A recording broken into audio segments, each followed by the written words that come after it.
mana kan pi pu ten thangan lo tlak don hia phun bung puyan phuna shilo thuro chia na phun bung zarin le ya thlen hunin lamang le tin he ko la hia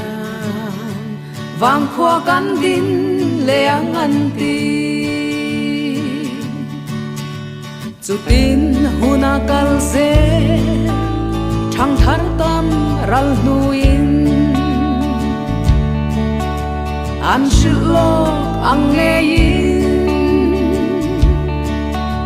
tu na alo theng ta phun bung zarin le lo de ka tin cây nín vang khoa căn din ta khăm pat buông bụi muna hialin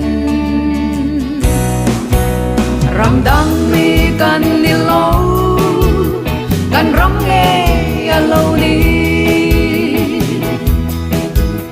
xin qua ni kan ni lo kan vang khoa nghe ni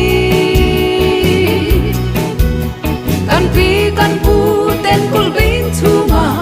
so tui ning zu an don na kha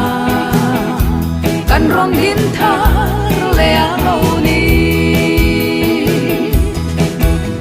chu tin asak minga zo ram thar kan lo chon khwa zong la ya khwa loa ram zong la ya ram loa